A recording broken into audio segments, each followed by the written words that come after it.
For more than 4,000 years, the Great Pyramid has stood in silence, built from more than 2 million stones, aligned with a precision that still impresses modern engineers. We know it was built by human hands. We know roughly when. We know where the stone came from, and yet there is no single ancient blueprint telling us exactly how the entire project unfolded. The truth is not hidden in mystery. It is scattered across fragments of evidence. So what can we truly say, with confidence, about how the pyramids were built? The first step toward the truth is to begin with what can be stated with strong archaeological confidence.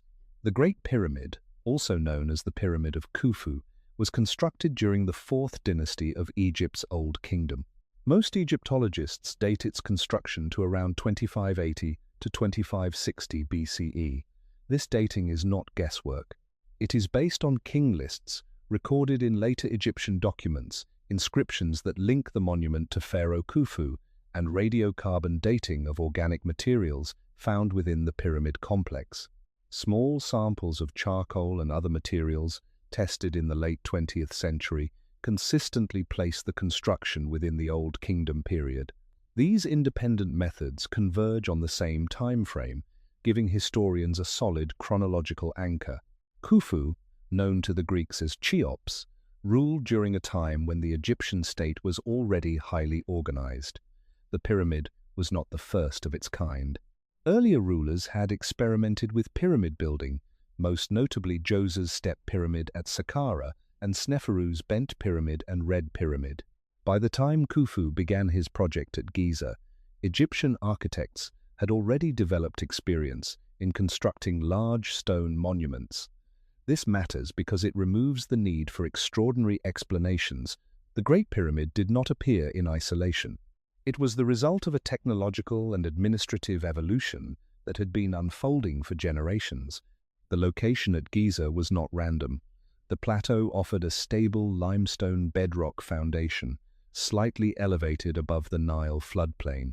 This provided both structural stability and proximity to the river, which was essential for transporting materials.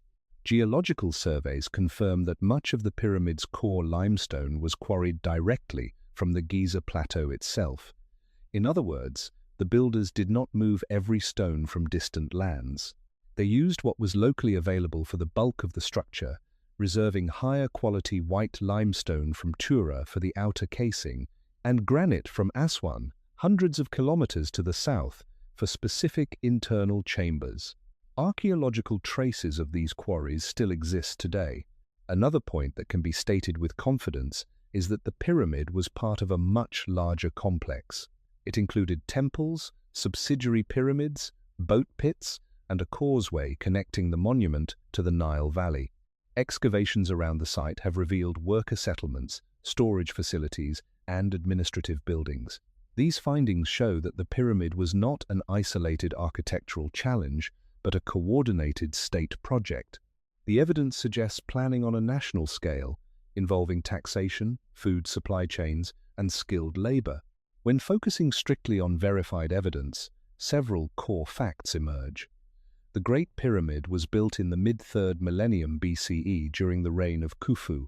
It was constructed primarily from locally quarried limestone, supplemented by imported materials. It formed part of an integrated royal funerary complex. These are not legends or speculative theories. They are conclusions supported by inscriptions, material remains, geological studies, and decades of excavation. This foundation of evidence is essential because any serious discussion about how the pyramids were built must begin here.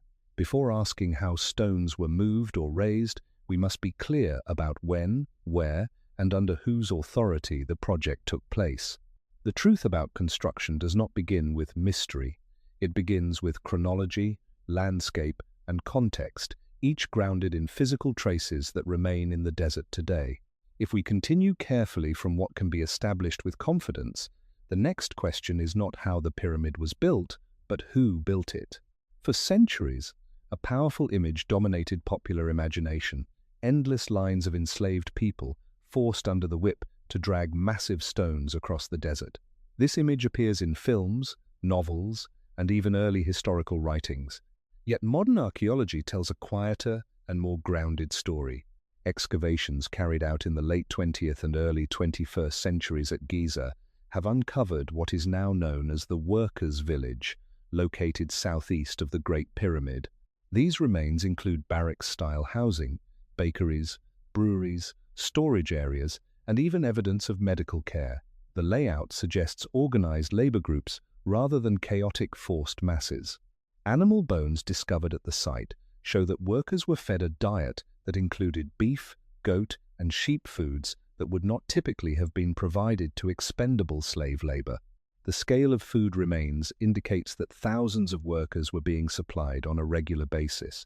This level of provisioning implies state coordination and long-term planning. Further evidence comes from inscriptions found inside the pyramid itself. In the upper relieving chambers above the king's chamber, archaeologists discovered quarry marks and crew names painted in red ochre. These marks include names such as the Friends of Khufu and the Drunkards of Menkaure. These were not royal inscriptions meant for public display. They were work gang identifiers left by labor teams responsible for moving and placing stone blocks. Their presence inside sealed construction spaces strongly supports the conclusion that organized Egyptian crews built the pyramid, not later intruders or mythical beings. The workers were likely divided into rotating labor teams. Many scholars suggest a system tied to the Nile's annual flooding cycle. During the inundation, farmland was submerged, making agricultural work temporarily impossible. This period may have allowed farmers to contribute labor to state projects like pyramid construction. Rather than permanent slavery, the evidence points toward a system of corvée labor, an obligation to provide work to the state for a set period. Skilled craftsmen, engineers, and supervisors would have worked year-round, while seasonal laborers supplemented the workforce. Skeletal remains found near the workers' settlement provide additional insight. Analysis of bones shows signs of physically demanding labor, including stress on joints and healed fractures. Importantly, some injuries appear to have received medical treatment. Healed breaks suggest that injured workers were cared for rather than discarded. This detail reinforces the interpretation of a managed workforce under state supervision rather than disposable slave labor. Estimates of the total workforce vary, but most modern Egyptologists suggest that a permanent core labor force of several thousand skilled workers may have been active at any given time, supported by additional seasonal laborers. Earlier claims that hundreds of thousands of slaves were required have largely been abandoned, as logistical calculations show such numbers would have been impractical to sustain. The archaeological footprint of housing and food supply aligns more realistically with a workforce in the tens of thousands over the full construction period, not simultaneously but rotating in shifts.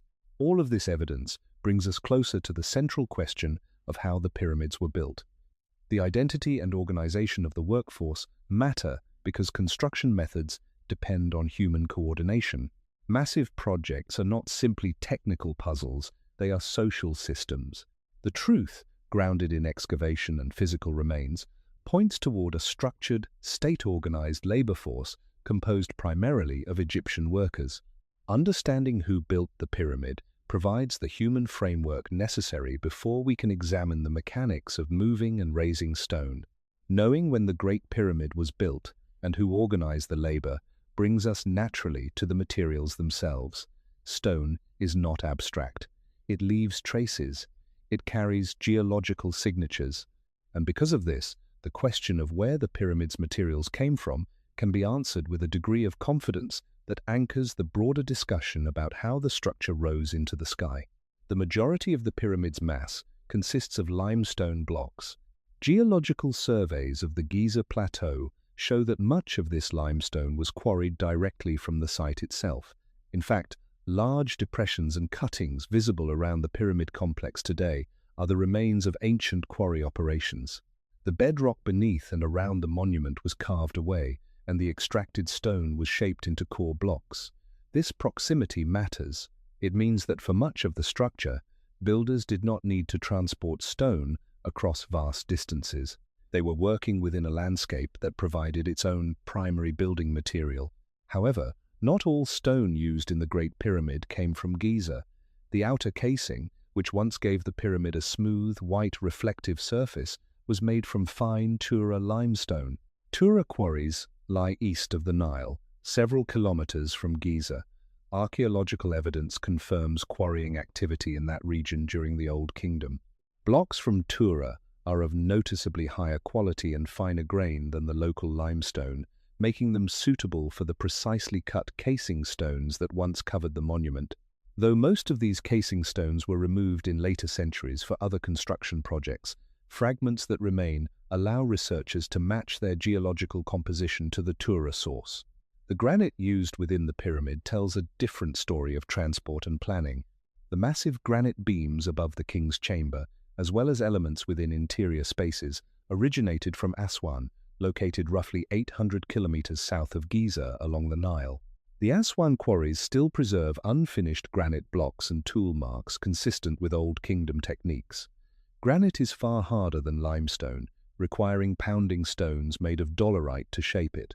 Archaeologists have recovered such tools at quarry sites.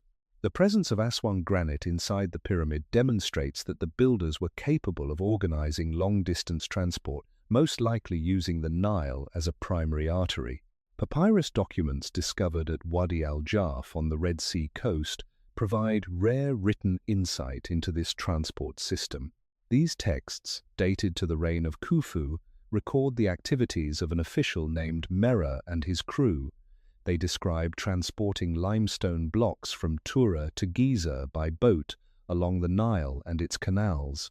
While the papyri do not describe every stage of construction, they confirm that river transport played a central logistical role.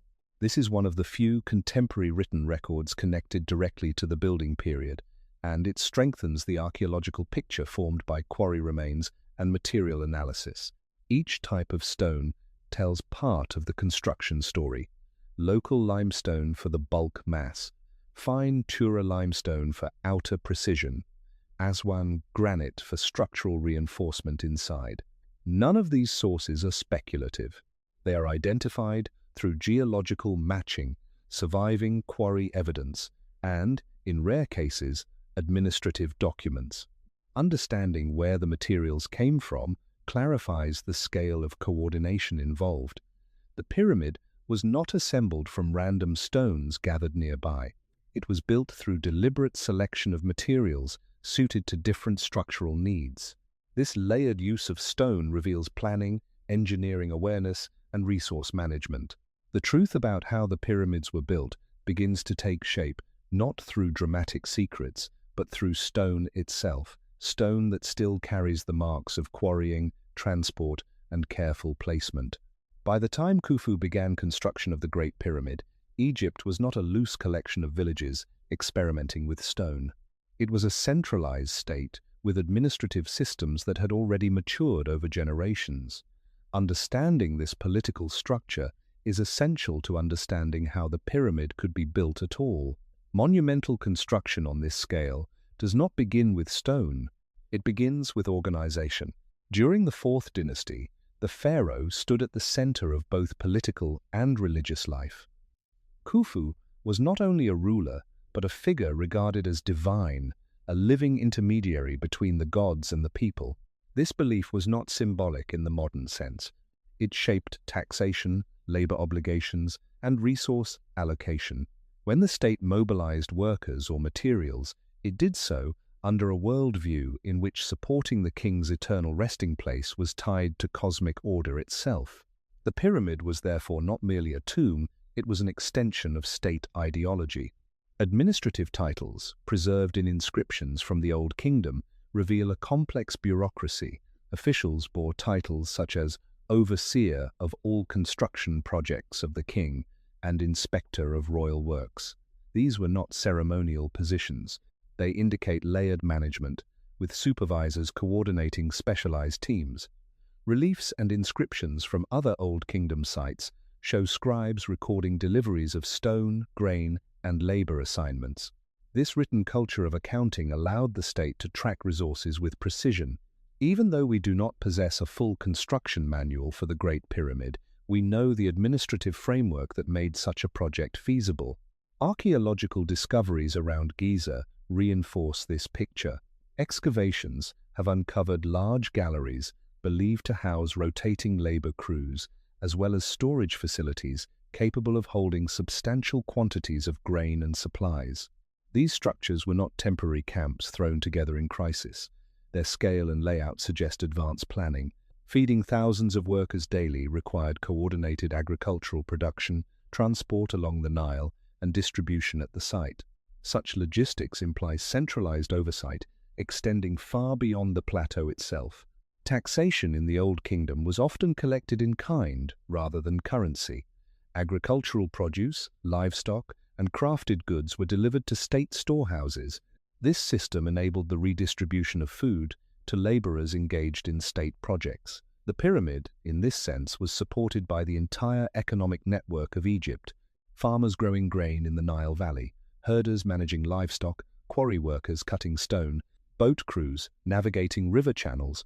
All were integrated into a national framework that ultimately converged at Giza. This degree of coordination also explains how specialized knowledge could be sustained. Skilled stonecutters, surveyors, and architects would not have emerged spontaneously for a single project. They were part of an ongoing tradition of state-sponsored construction.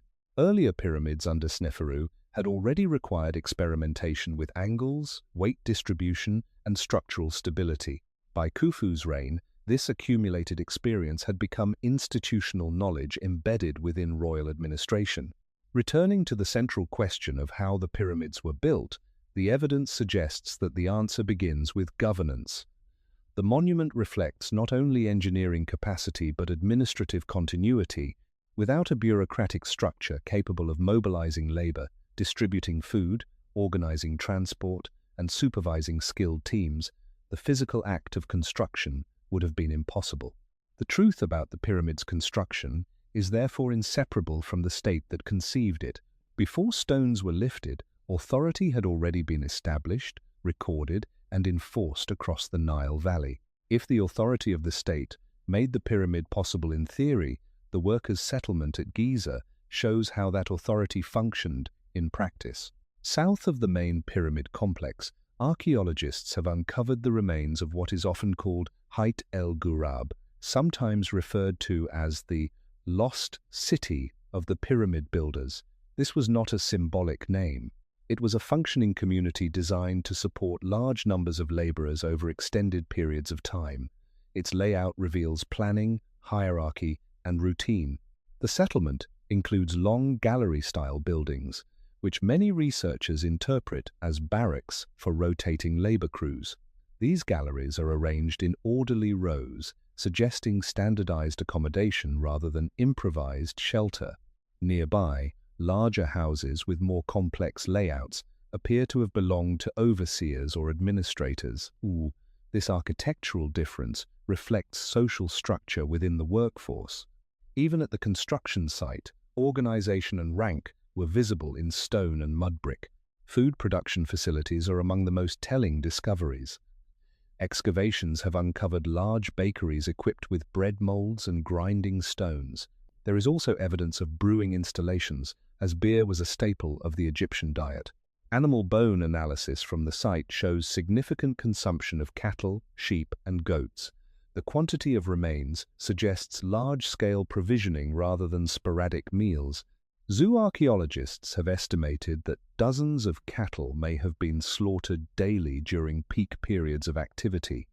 This implies a steady supply chain extending from the Nile Valley to the plateau. The workers were not surviving on scraps, they were sustained by a system designed to maintain strength and endurance. Storage facilities discovered within the settlement indicate careful management of resources. Silos and magazines would have held grain and dried goods, protecting them from spoilage. Seal impressions found at the site suggest controlled access to stored supplies, overseen by officials who accounted for distribution. Such control mechanisms reduce the likelihood of disorder in a workforce that may have numbered in the thousands at any given time. Stability was essential. Construction on the scale of the Great Pyramid required consistent daily effort, not bursts of chaotic labor. The layout of the settlement also hints at rotation rather than permanent residency for all workers. Some scholars propose that crews were organized into teams serving for defined periods, possibly linked to agricultural cycles. This rotation would have prevented long-term displacement from rural communities while ensuring a continuous labor presence at Giza. The existence of formal burial grounds for workers nearby further reinforces the idea that these individuals were recognized members of society, not anonymous captives. Tombs associated with workers contain modest grave goods, reflecting dignity rather than disposability. All of this logistical infrastructure connects directly to the central question of how the pyramids were built. Moving and placing millions of stone blocks required not only technique, but stamina, coordination, and predictability. A well-fed, housed, and medically supported workforce is more capable of sustained precision. The archaeological remains of Hayt el Ghurab provide physical proof that such support systems existed. The truth about construction, then, expands beyond ramps and tools. It includes ovens, baking bread before dawn, scribes recording rations, herds driven toward slaughter, and supervisors assigning shifts. The pyramid rose because daily life at its base was structured and supplied with intention. Without this settlement and its logistical backbone, the engineering methods we will examine later would have had no human engine to power them. The physical remains of the workers themselves provide some of the most direct evidence about life at Giza during the construction of the Great Pyramid. Stone walls and storage rooms tell us how supplies were managed, but bones tell us how bodies endured the labor. Archaeologists have excavated cemeteries associated with the workers' settlement, uncovering skeletons that offer measurable data about health, diet, injury, and lifespan. These remains help ground the story of construction in human experience rather than abstraction. Skeletal analysis reveals that many individuals engaged in repetitive, physically demanding tasks. Stress markers appear on joints, particularly in the spine, shoulders, and knees. Some bones show compression consistent with heavy lifting. These signs align with the type of labor expected in quarrying, hauling, and positioning stone blocks. Yet alongside these indicators of strain, researchers have also identified healed fractures. Arms and legs that once broke had been set and allowed time to mend. This suggests the presence of basic medical care and, importantly, a system that did not immediately discard injured workers. Recovery implies investment. Dental evidence provides additional clues. While tooth wear is common in ancient populations due to stone particles in ground grain, isotope analysis of bones indicates a diet richer in animal protein than might be expected for ordinary subsistence farmers. The substantial quantities of cattle and sheep bones found at the settlement support this conclusion. Regular access to protein would have been necessary to maintain the strength of labor crews. It also reflects organized provisioning at scale. Sustained nutrition is not incidental. It is part of construction planning. Burial practices further complicate older assumptions about exploitation. Workers were interred in cemeteries near the pyramid complex, often in simple but respectful graves. Some tombs contained small offerings or markers. Being buried close to the royal monument may have carried symbolic value, linking participants in the project to the sacred landscape they helped create. This proximity does not suggest the anonymity typically associated with enslaved labor on a disposable scale. Instead, it points toward a workforce integrated into the social fabric of the state. The evidence does not romanticize conditions. Life in the Old Kingdom was demanding, and labor at Giza would have been exhausting. Average life expectancy remained limited by modern standards. Infections, malnutrition outside organized settings, and environmental stress were real factors. However, the combination of organized housing, controlled food distribution, evidence of medical treatment, and formal burial suggests a managed workforce rather than chaotic coercion. The state had reason to preserve the health of those responsible for constructing its most visible symbol of permanence. This understanding matters for the central question of how the pyramids were built. Engineering solutions depend on the reliability of human effort. Precision stone placement, coordinated hauling, and sustained quarrying require not only tools and ramps, but trained bodies capable of repeating tasks consistently.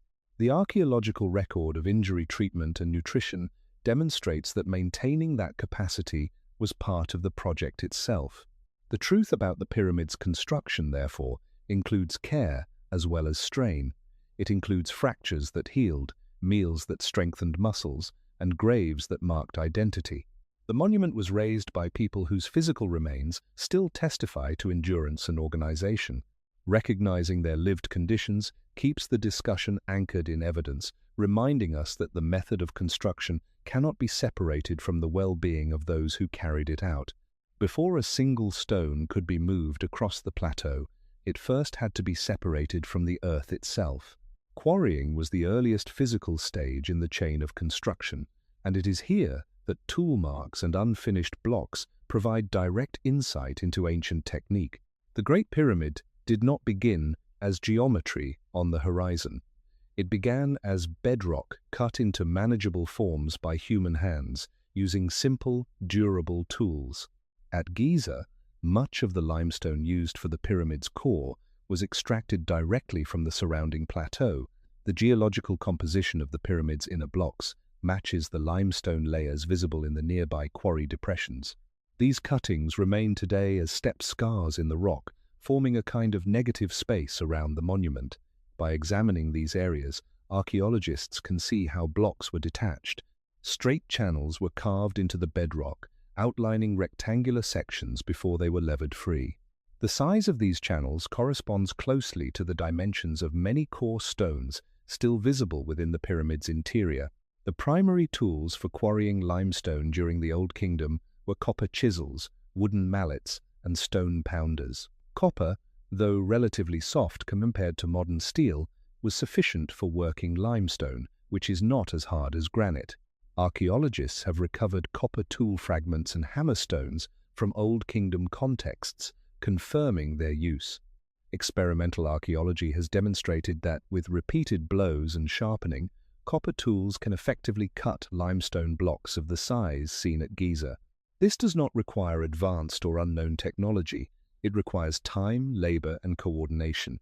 Granite presented a greater challenge. The massive granite beams used above the king's chamber came from Aswan, where ancient quarry sites remain visible along the Nile. In these quarries, unfinished granite blocks and dolerite pounding stones have been found in situ. Dolerite, a harder stone, was used to pound channels into granite surfaces, gradually shaping and separating large blocks. The process would have been slow and physically demanding, but the marks left behind align with this method. No evidence of iron tools or lost advanced machinery has been found in Old Kingdom layers associated with these quarries. The tool marks correspond to materials known from that period. One of the most compelling pieces of evidence is an unfinished obelisk in the Aswan quarry, dating to a later period but demonstrating similar techniques. Though not from Khufu's reign, it preserves visible tool marks and channels that illustrate how ancient workers detached massive stone elements from bedrock. The continuity of method over centuries suggests that the fundamental principles of quarrying remained consistent. Observing these traces allows researchers to reconstruct plausible procedures grounded in physical evidence rather than speculation. Quarrying also required measurement. Blocks had to be cut to approximate dimensions before transport, reducing the need for extensive reshaping at the construction site. Stone surfaces inside the pyramid show varying degrees of finishing, with outer casing stones more precisely dressed than inner core blocks. This variation reflects functional planning. Core stones needed stability. Casing stones required smooth alignment. The distinction begins at the quarry stage. Returning to the central question of how the pyramids were built, quarrying reveals the starting point of the logistical chain. Before ramps or sledges came into play, workers organized teams to cut, shape, and prepare millions of stones. The evidence from Giza and Aswan demonstrates that known Old Kingdom tools and techniques were sufficient for this task. The process was labor-intensive, but technically straightforward within the material limits of the time. The truth here is grounded in tool marks that still remain on ancient rock surfaces, quietly preserving the first stage of construction. Once stone had been outlined within the quarry, separating it cleanly from the bedrock required a controlled sequence of actions. The process was not random breaking. It followed a method that balanced force with predictability. Archaeological traces show that workers first carved narrow trenches around three sides of a rectangular block, leaving the underside still attached. These trenches created defined boundaries, reducing the risk of uncontrolled fractures spreading through the limestone.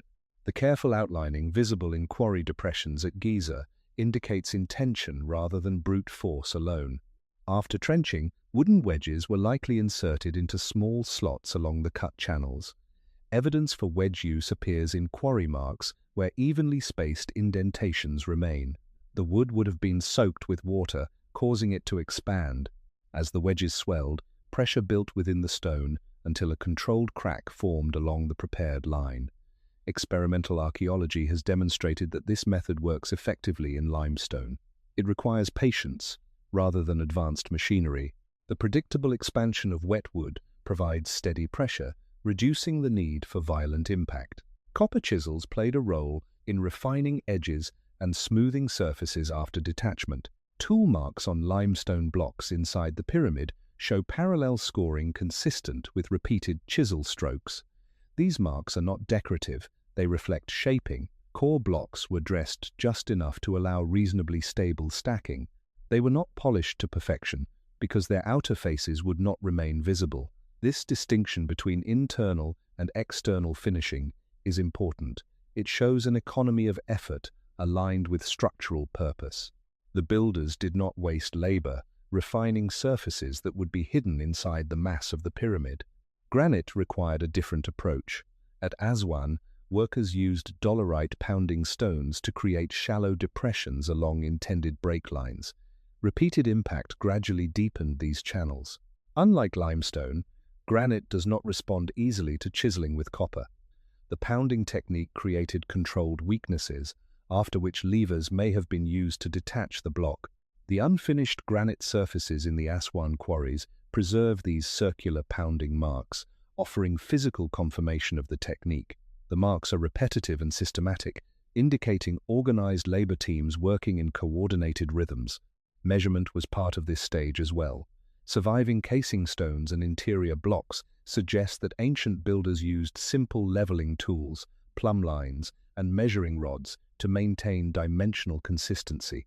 While no detailed construction manual survives, artifacts such as cubit rods from later periods demonstrate standardized measurement systems in ancient Egypt.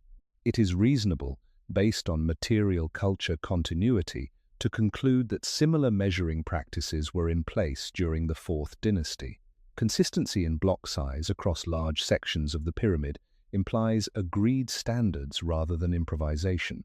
Preparing stones at the quarry reduced the burden at the building site. A roughly squared block travels and stacks more efficiently than an irregular mass. This pre-shaping reflects foresight in the construction sequence. Quarrying and shaping were not isolated acts. They were integrated steps within a larger logistical plan. Connecting this back to the central question, the truth about how the pyramids were built begins with incremental control. Stone was not ripped violently from the earth in chaotic fragments. It was outlined, pressured, detached, and dressed according to known material properties. Every surviving trench, wedge mark, and chisel line reinforces the idea that the builders relied on repeatable techniques grounded in experience. The method was slow, physical, and deliberate. It did not require lost technology. It required understanding how stone responds to pressure and how many hands it takes to guide that pressure into form. The final layer of evidence for quarrying does not come from theory or later interpretation. It comes from sites that still preserve the work in progress, as if the workers had stepped away only yesterday. Across Egypt, and especially at Giza and Aswan, archaeologists have documented unfinished blocks, abandoned trenches, tool fragments, and marked surfaces that together form a physical record of extraction. These locations serve as open-air archives of technique. At the Giza Plateau, The quarry areas surrounding the Great Pyramid reveal stepped cuts descending into the limestone bedrock. These steps are not natural formations. They are systematic removals of horizontal layers, exposing fresh surfaces beneath. The pattern matches the approximate thickness of many core blocks used in the pyramid. In several places, partially detached stones remain in situ, still connected along one edge to the bedrock. The trenches carved around them show the intended shape of the block. This direct correspondence between quarry depressions and pyramid masonry provides measurable continuity between source and structure. Tool fragments discovered at quarry sites reinforce this connection. Archaeologists have recovered broken copper chisels, stone pounders, and hammerstones embedded in Old Kingdom layers. These tools are consistent with the marks found on quarried surfaces. Copper leaves distinct scoring lines on limestone, while dolerite pounding stones produce rounded impact depressions on granite. The physical compatibility between tool and mark strengthens the reliability of reconstruction. The stones themselves retain the memory of the tools used against them. In Aswan, the granite quarries preserve even clearer evidence. The unfinished obelisk, though from a later period, lies still attached to the bedrock, surrounded by channels cut by pounding stones. Nearby, other incomplete blocks show similar extraction attempts. The dolerite balls used to pound granite remain scattered across the site. Their surfaces are worn smooth from repeated impact. These objects are not symbolic artifacts placed for ritual. They are practical tools left behind by labor. Their distribution across quarry floors reveals working zones where teams once concentrated effort. In addition to tool marks and unfinished stones, archaeologists have identified ancient ramps within quarry sites. These internal ramps differ from the larger ramp theories proposed for pyramid construction itself. Quarry ramps were short inclines that allowed blocks to be dragged out of extraction pits. Their presence confirms that lifting and sliding heavy stone was part of routine practice even before the materials reached Giza. This continuity suggests that transport strategies began at the quarry stage, not only at the pyramid site. The archaeological record also benefits from geological analysis. By comparing mineral composition and fossil content, researchers can match specific blocks in the pyramid to layers in the Giza plateau. Similar methods link granite beams to the Aswan source. These scientific techniques provide independent verification beyond visual observation. The stone itself becomes a form of documentation, carrying chemical signatures that cannot be altered by legend or speculation. All of this evidence draws the discussion back to the central question. The truth about how the pyramids were built begins not with mystery, but with extraction sites that still exist. Quarry depressions, unfinished blocks, discarded tools, and geological matches create a chain of evidence connecting bedrock to monument. The process was laborious, measurable, and grounded in known materials. Before any stone traveled toward Giza's rising structure, it passed through a sequence of cuts, wedges, and impacts that can still be traced today. These quarries stand as silent witnesses, confirming that the foundation of the pyramid's construction rests firmly within the capabilities documented in the archaeological record. Once a stone block had been cut and shaped, it still lay heavy on the earth. Quarrying explains separation, but it does not explain movement. The next stage in understanding how the pyramids were built concerns transport, how tens of thousands of blocks were moved from extraction points to their positions within a rising structure. Here again, the answer is not found in speculation, but in material traces and controlled experiments. One of the most important pieces of visual evidence comes from a wall painting in the tomb of Jehuti-Hotep, dating to the Middle Kingdom, several centuries after Khufu. The relief depicts a colossal statue being hauled on a wooden sledge by a large group of workers. At the front of the sledge, a figure pours liquid onto the ground. Many researchers interpret this as water being used to reduce friction between the sled runners and the sand. While the relief does not depict pyramid construction directly, it shows a technique consistent with known Old Kingdom capabilities. The use of sledges aligns with archaeological finds of wooden fragments and depictions of transport methods from multiple periods in Egyptian history. Experimental studies conducted in recent decades have tested the effect of wetting sand before dragging heavy loads. These experiments demonstrate that slightly damp sand can significantly reduce friction, allowing fewer workers to move substantial weight more efficiently. The physical principle is straightforward. Moisture increases cohesion between sand grains, creating a firmer surface that prevents deep sinking. This does not eliminate the effort required, but it makes transport more manageable. Such findings offer a scientifically grounded explanation that fits within the technological limits of the time. Archaeological traces at Giza also support the use of sledges. Pathways near quarry areas show compacted surfaces that may have functioned as hauling routes. While organic sledges themselves have not survived in abundance due to decay over millennia, wooden sledges are known from other Egyptian contexts. The absence of wheels in heavy construction during the Old Kingdom further strengthens the sledge hypothesis.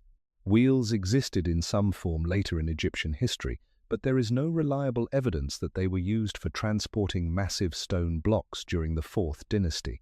River transport played a complementary role. For stones quarried locally at Giza, overland hauling from nearby depressions was sufficient. However, for Tura limestone and Aswan granite, the Nile was essential. Geological sourcing confirms long-distance movement, and papyri associated with Khufu's reign describe boat crews transporting stone along river channels. Seasonal flooding would have brought water closer to the plateau, possibly allowing canals or temporary basins to facilitate unloading near the construction site. Though the exact layout of these waterways remains debated, sediment studies suggest that Nile branches once extended nearer to Giza than they do today. Transport, therefore, was not a single method but a sequence. Stone could be dragged from quarry floor to riverbank, floated downstream, unloaded onto prepared surfaces, and hauled again across compacted ground toward the pyramid base. Each stage required coordination, timing, and labor distribution. The truth about how the pyramids were built becomes clearer when transport is viewed as a chain of manageable segments rather than a single overwhelming feat. Returning to the central question, the evidence points towards sledges, controlled friction, and river logistics as the primary means of moving stone. No archaeological trace suggests machinery beyond what is known from the Old Kingdom. The movement of millions of blocks was not effortless, but it was achievable within the framework of human strength, amplified by planning and environmental understanding. The desert still holds faint traces of these pathways, reminders that before stones rose skyward, they first traveled slowly, pulled across earth, and guided by water. Transport by sledge explains how stone could move across land, and riverboats explain long-distance travel from quarries such as Tura and Aswan. The next question is more specific. What routes did these stones actually follow, and what evidence supports the idea that water once reached closer to the Giza Plateau than it does today? The answer lies in a combination of geological research, sediment analysis, and archaeological excavation around the pyramid complex. Modern Cairo has expanded far beyond the ancient floodplain, and the Nile now flows at a measurable distance from the pyramids. Yet geological studies indicate that during the Old Kingdom, branches of the Nile extended farther west than the present channel. Core samples taken from the Giza floodplain reveal layers of river sediment consistent with an active waterway during the 3rd millennium BCE. These sediment layers contain organic material and microfossils typical of Nile environments. Over time, shifts in river course and sediment accumulation altered the landscape, gradually pushing the main flow eastward. This shifting river system is significant because heavy stone, especially granite from Aswan, would have been most efficiently transported by boat for the majority of its journey. Ancient Egyptian boats were well adapted to Nile conditions, using both sail and oars depending on current and wind. The papyri attributed to the official Mera describe organized teams transporting limestone blocks from Tura to Giza via river channels. These records mention docking points and delivery schedules, suggesting the presence of prepared harbors or landing basins near the construction site. Although the papyri do not map the entire route in detail, they confirm that water transport was coordinated and documented. Excavations near the pyramid complex have uncovered evidence of what appears to be a harbor installation, sometimes referred to as the Khufu Harbor or basin. This feature includes stone-lined structures and remains of canals that may have connected a Nile branch to the plateau. While interpretations continue to evolve, sediment patterns in this area support the idea that water once reached close enough to facilitate unloading large blocks. If boats could approach within a manageable hauling distance, the logistical burden would have been significantly reduced. The route likely unfolded in stages. Granite blocks quarried in Aswan would have been loaded onto boats and transported downstream with the current. Upon reaching the Giza region, they may have entered a branch channel leading toward a basin near the plateau. From there, workers could drag the stones on sledges across prepared causeways or compacted paths. Limestone from Tura followed a similar river-based route, though over a shorter distance. Local limestone, extracted directly at Giza, required only overland movement from quarry to construction area. This layered transport network illustrates the integration of natural geography into construction planning. The builders did not fight the river, they used it. Seasonal flooding, which inundated fields and temporarily limited agriculture, also created high water conditions favorable for moving heavy cargo. Timing construction phases with the Nile's cycles would have maximized efficiency. Geological data and written records together suggest that the river was not a distant backdrop, but an active partner in the building process. Returning to the central question of how the pyramids were built, transport routes reveal deliberate adaptation to landscape. The truth does not point toward hidden mechanical devices, but toward strategic use of existing waterways and engineered basins. Stone traveled along paths shaped by both nature and human modification. The pyramid's location was chosen not only for stable bedrock, but also for access to a river system capable of sustaining monumental ambition. The quiet sediment layers beneath modern ground levels still preserve that connection, recording a time when water carried the weight of stone toward Giza's rising horizon. Understanding ancient transport methods becomes clearer when tested against controlled modern experiments. Archaeology does not rely only on interpretation of traces. It also uses replication to determine what is physically possible with known tools and materials.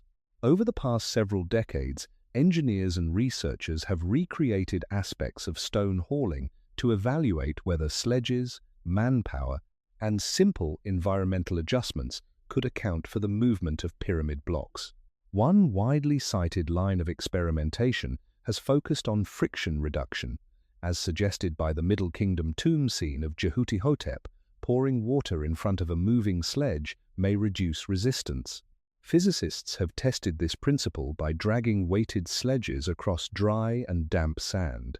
Measurements consistently show that a modest amount of moisture significantly decreases the force required to pull heavy loads. The water increases cohesion between sand grains, creating a firmer, more stable surface. When too much water is added, friction rises again, but at optimal dampness, the pulling force can be reduced by nearly half compared to dry sand. This finding aligns with the visual evidence from ancient reliefs without requiring speculative technology. Other experiments have addressed manpower estimates. By calculating average pulling capacity per individual and factoring in reduced friction on prepared surfaces, researchers have modeled how many workers would be required to move limestone blocks weighing several tons. The results vary depending on slope and surface conditions, but they generally fall within ranges consistent with the labor force sizes suggested by archaeological settlement evidence at Giza. These calculations undermine earlier assumptions that impossibly large populations would have been necessary. With coordinated teams and well-managed surfaces, movement becomes demanding but achievable. Ramp gradients have also been tested on smaller scales. Although the precise ramp design used at Giza remains debated and will be examined in detail later, experimental reconstructions of straight earthen ramps show that blocks can be dragged upward if slope angles are kept moderate. The energy required increases with height, but the principle remains within human capability when organized crews rotate shifts. These trials do not prove exactly which ramp configuration was used, yet they demonstrate that lifting heavy stone through inclined planes falls within known physical limits of Old Kingdom technology. Archaeologists have also experimented with quarry extraction techniques, using copper chisels and dolerite pounding stones on limestone and granite. These experiments confirm that while copper dulls quickly, repeated sharpening allows effective cutting of limestone. Dolerite pounding can indeed fracture granite along prepared channels, though the process is slow. Time, not impossibility, is the limiting factor. The archaeological tool marks correspond to results observed in these controlled tests. Bringing this evidence back to the central question, modern experimentation does not claim to recreate every detail of pyramid construction. Instead, it evaluates plausibility. Each test, whether dragging sledges over damp sand, hauling blocks up moderate inclines, or shaping stone with period-appropriate tools, demonstrates that no step exceeds known material constraints. The combination of manpower, friction management, and incremental lifting offers a consistent explanation grounded in physics. The truth about how the pyramids were built does not emerge from a single dramatic revelation. It accumulates through alignment between archaeological trace and experimental replication. When tool marks, sediment evidence, written records, and physical testing converge, the extraordinary becomes measurable. The stones that traveled from quarry to plateau did so under forces that can still be calculated today, guided by principles that remain unchanged by time. Transport brought the stones to the base of the pyramid. The next challenge was vertical. Moving a multi-ton block across level ground is one problem. Raising it dozens of meters into the air is another. This stage, how the stones were lifted as the pyramid grew taller, is where debate becomes more visible. Unlike quarry sites or river sediments, ramps built of mud brick and rubble would have been dismantled after completion. Their absence in the archaeological record leaves room for interpretation, yet interpretation is not the same as invention. Several ramp models have been proposed, each grounded to varying degrees in physical evidence and engineering logic. The simplest and earliest proposed model is the straight-on frontal ramp. In this design, a massive earthen ramp would extend from ground level up one face of the pyramid, gradually rising as construction progressed. Workers would drag blocks upward along this incline using sledges. The principle is mechanically sound: reduce vertical lift into a manageable slope. However, this model presents practical limitations. To maintain a slope gentle enough for hauling heavy stone, often estimated around 7 to 10 degrees, the ramp would need to be extremely long, potentially longer than the pyramid itself. As the pyramid rose higher, the ramp would grow in size, requiring enormous additional material. Archaeological surveys at Giza have not uncovered remains of a ramp large enough to match this scale. While erosion and later stone removal complicate interpretation, the sheer volume required makes a single straight ramp less favored by many researchers today. Another widely discussed model is the zigzag or switchback ramp built along one face of the pyramid. Instead of extending straight outward, the ramp would climb diagonally up the structure in segments. This reduces the total ramp mass needed compared to a single frontal ramp. Some pyramid sites elsewhere in Egypt show evidence of side ramps or traces of zigzagging approaches. However, at Giza, direct archaeological confirmation of a large zigzag ramp remains limited. The theory remains mechanically plausible but lacks definitive structural remains tying it conclusively to the Great Pyramid. A third category involves wrapping ramps.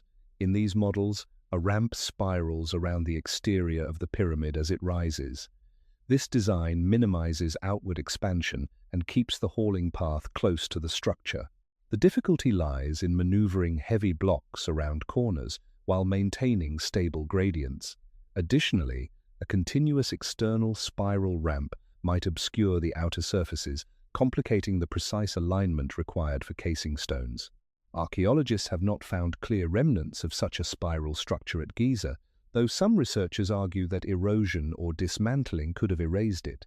There are also internal ramp hypotheses, suggesting that passages within the pyramid's outer layers may have functioned as concealed hauling corridors.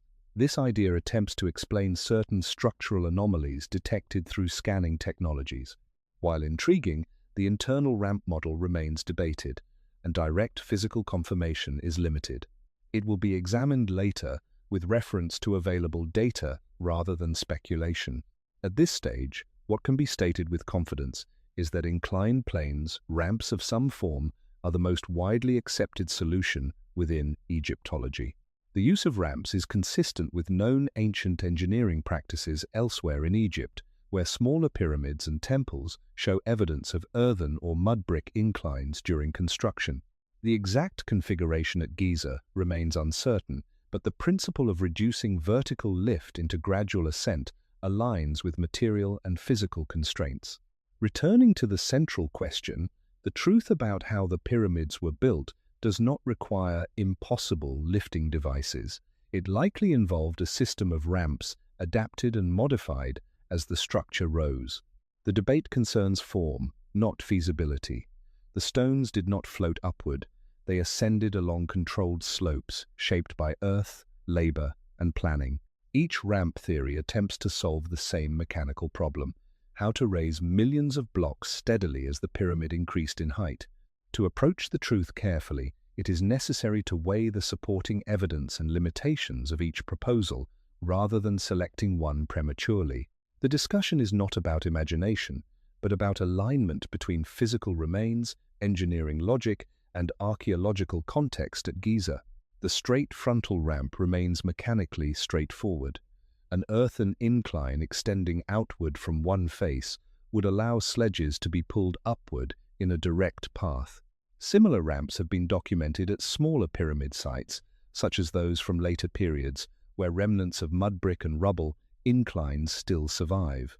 However, when calculations are applied to the scale of the Great Pyramid, the required ramp becomes extremely large. To maintain a manageable slope, perhaps around 8 degrees, the ramp would need to stretch hundreds of meters. Its volume could rival that of the pyramid itself. No clear archaeological trace of such a massive structure has been identified at Giza. While erosion and later stone reuse may have removed some evidence, the absence of large-scale ramp debris weakens this model as a complete solution for the entire height. The zigzag ramp model reduces material demand by climbing diagonally across one face in segments. This configuration shortens the ramp's footprint while preserving a workable incline. Evidence from other Old Kingdom sites shows that side ramps were sometimes used in construction, yet at Giza, definitive structural remains of a large zigzag ramp have not been confirmed. The pyramid's outer casing stones, though largely removed, suggest that precise alignment was achieved on exposed faces. A ramp hugging the exterior for long periods might have interfered with finishing those surfaces. Supporters argue that ramps could have been dismantled progressively as casing was applied, but this introduces additional logistical complexity. The spiral ramp theory offers another compromise. Wrapping a ramp around the structure would keep the hauling path close and limit outward expansion. From an engineering perspective, this reduces the total ramp mass compared to a massive straight incline. However, turning heavy multi-ton blocks around corners presents practical challenges.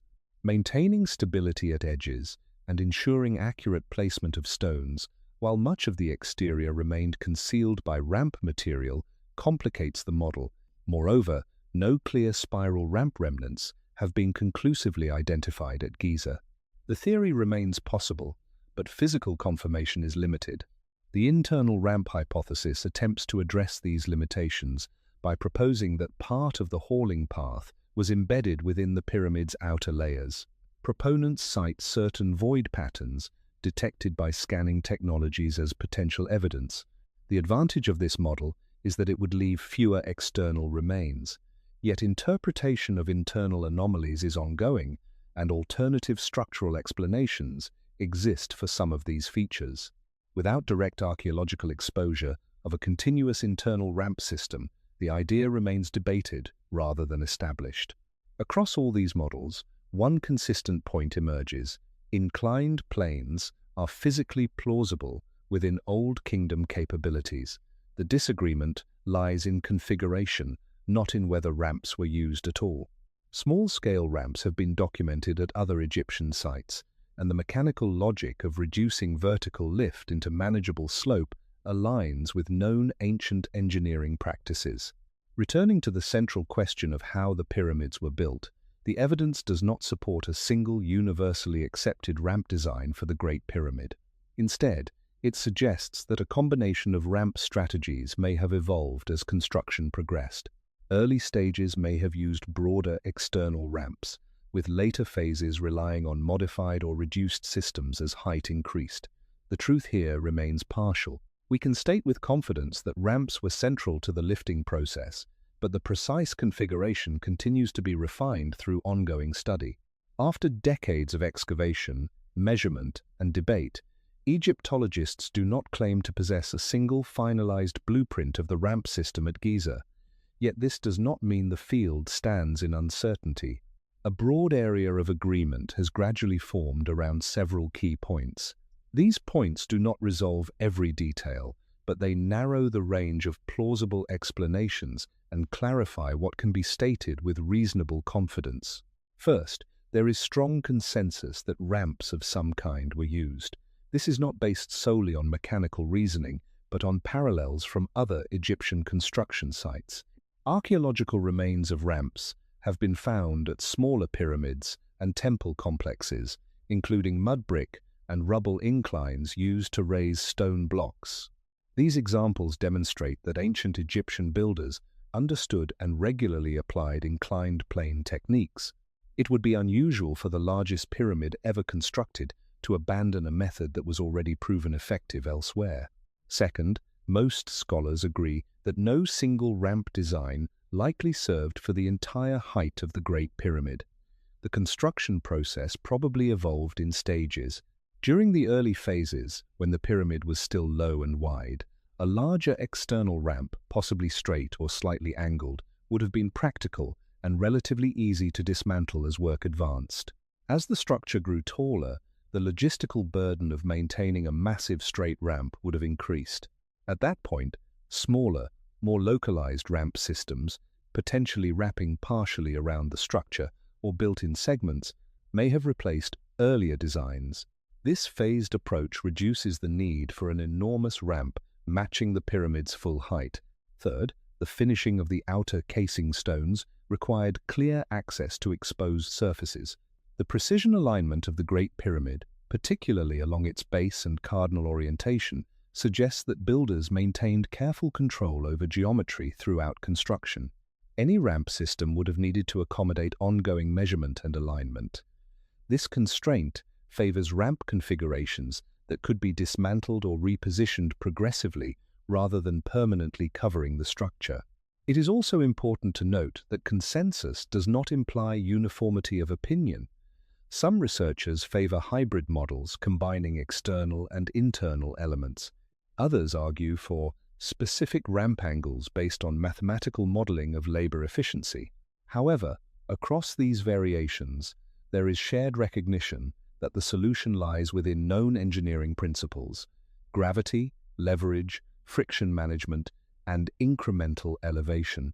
No credible archaeological evidence supports the use of advanced loss technology, counterweight elevators, or mechanical devices beyond what is documented in Old Kingdom contexts. What the field largely agrees upon is this: lifting was achieved through the controlled use of inclined planes, coordinated manpower, and staged construction planning. The absence of a surviving ramp structure at Giza reflects the temporary nature of such installations.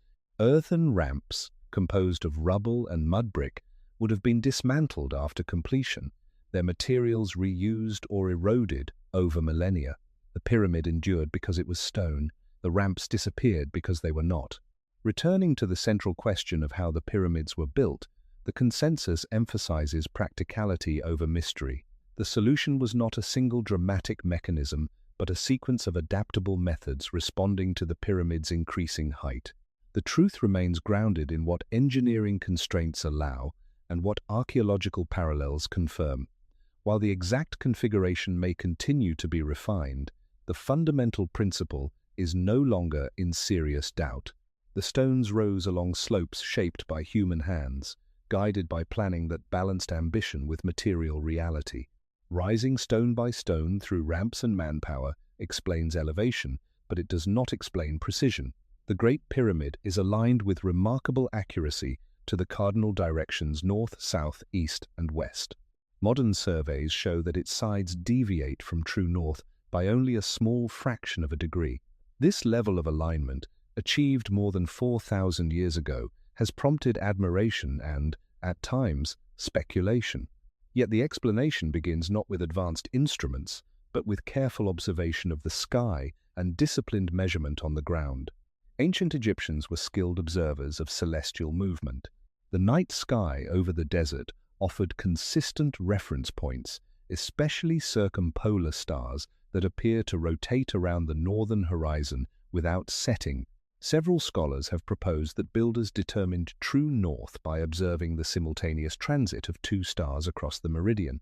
Around the time of Khufu's reign, stars in the constellations we now identify as Ursa Major and Draco would have provided near-vertical alignment when viewed together. By tracking the moment when one star crossed directly above the other, surveyors could approximate a true north-south line with notable accuracy. This method requires no telescopes, only clear skies, a plumb line, and patient observation. Evidence that Egyptians used astronomical orientation in construction comes from other monuments as well. Earlier pyramids and temples show consistent alignment patterns, suggesting deliberate cardinal positioning. The repeated success of this orientation across different sites indicates systematic knowledge rather than coincidence. Surveying tools known from ancient Egypt include simple instruments such as the merket, a sighting tool used alongside a plumb line to establish vertical and horizontal references. Though surviving physical examples are limited, and often from later periods, inscriptions and depictions confirm their existence and use. Once a north-south line was established, right angles could be formed using basic geometric principles. A rope stretched taut between stakes, combined with measured intervals, would allow builders to mark perpendicular lines. The concept of right angles was well understood in ancient Egypt, as reflected in their architectural achievements and mathematical texts from later periods. Establishing a level foundation would have required further attention. Archaeologists believe that shallow trenches around the pyramid's base may have been filled with water to create a level reference surface. Water naturally finds a consistent horizontal plane, providing a simple yet effective leveling method.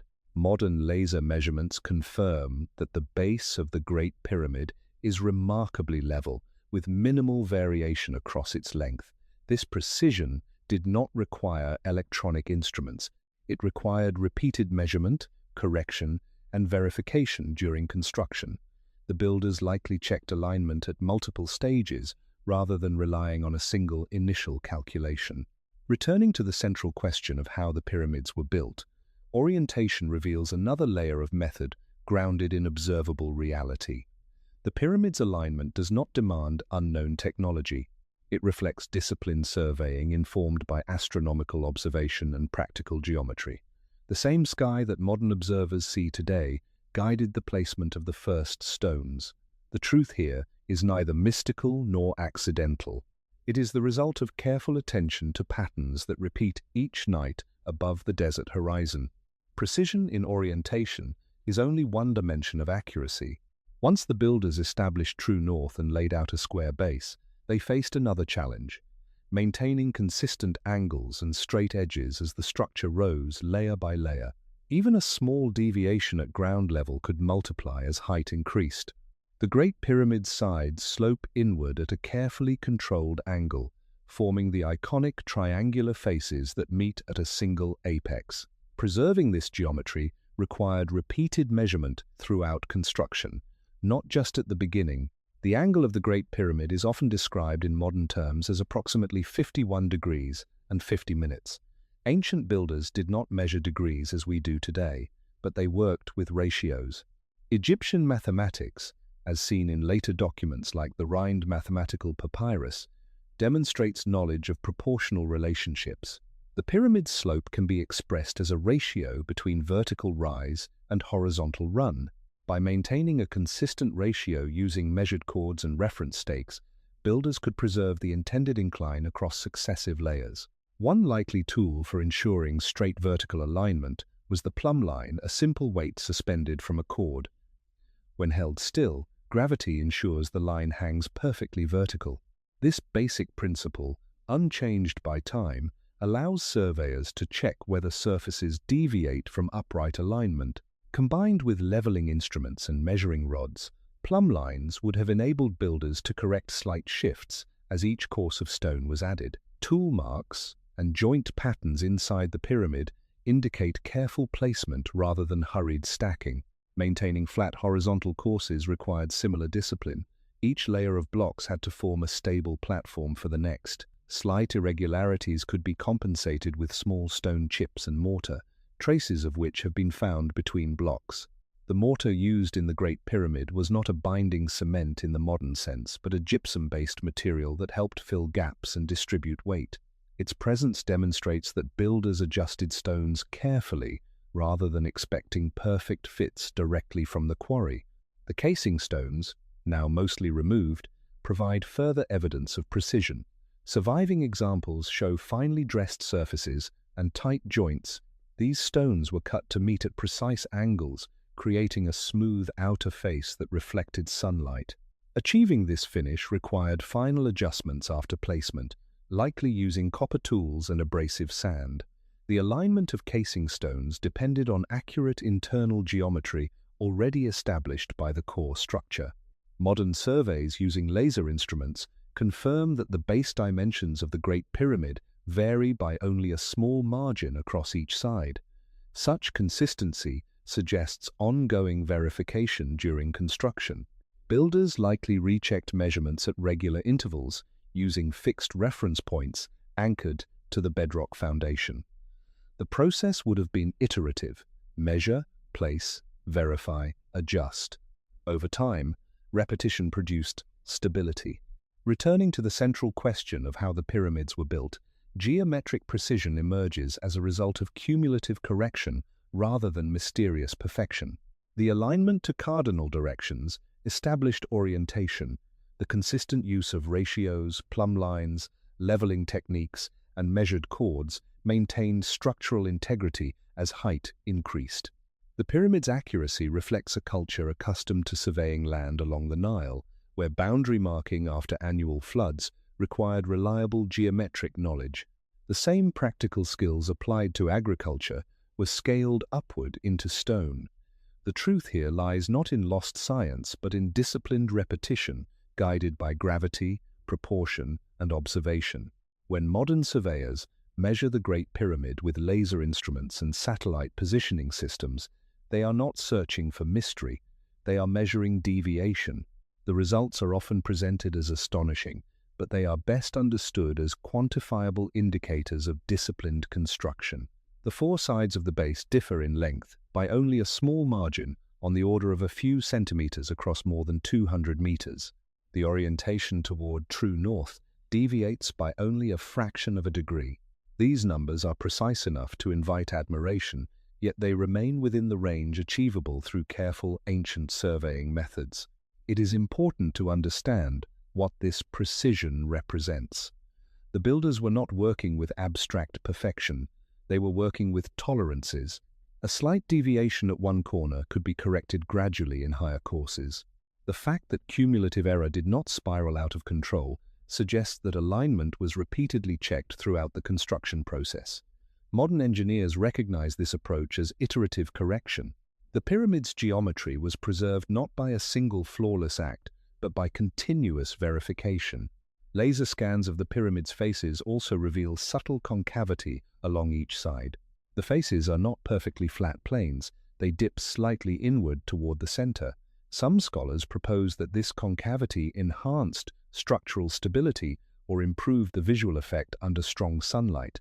Whether intentional or a byproduct of alignment adjustments, the feature demonstrates that the builders were attentive to the interaction between geometry and mass. Such subtle shaping does not require advanced machinery. It requires awareness of how large stone surfaces behave when stacked and compressed. The leveling of the base is another measurable indicator. Surveys show that the foundation varies by only a few centimeters across its entire perimeter. Achieving this in the Old Kingdom likely involved trenching into bedrock and using water as a natural leveling reference. Water's surface remains horizontal due to gravity, providing a consistent plane against which stone surfaces could be compared. This method, simple in principle, remains effective today in certain surveying contexts. The small variance in base elevation confirms that leveling was performed carefully before higher courses were added. Comparisons to modern construction standards help contextualize these achievements. While contemporary engineers can achieve tighter tolerances with digital tools, the pyramid's accuracy remains impressive given the absence of metal instruments, optical devices, or powered equipment. However, calling it impossible overstates the case. When broken into steps, astronomical observation for orientation, rope-based measurement for layout, plumb lines for verticality, water leveling for horizontality, the process becomes understandable within human capability. Returning to the central question of how the pyramids were built, the measurable precision of the Great Pyramid reinforces a consistent theme. Each stage of construction relied on repeatable, observable principles. Gravity ensured vertical lines. The horizon and stars provided directional reference. Water defined level. Ratios maintained slope. The combination of these elements produced a monument that still aligns closely with modern measurements. The truth here is neither mystical nor exaggerated. It is the cumulative result of sustained attention to alignment across years of labor. The pyramid's accuracy reflects not a single secret technique, but a culture skilled in measurement, patient in correction, and attentive to the steady guidance of natural reference points that have not changed since the monument first rose against the sky. While the exterior of the Great Pyramid presents a massive and seemingly uniform surface, its interior reveals a more intricate design. Understanding how the internal chambers and passages were constructed is essential to answering the broader question of how the pyramid was built. These spaces were not carved out after completion. They were planned from the beginning and integrated into the structure as it rose. The pyramid contains several major internal features: the descending passage, the subterranean chamber, the ascending passage, the grand gallery, the queen's chamber, and the king's chamber. Each of these elements required deliberate coordination during construction. The descending passage was cut directly into the bedrock beneath the pyramid's base before much of the superstructure was erected.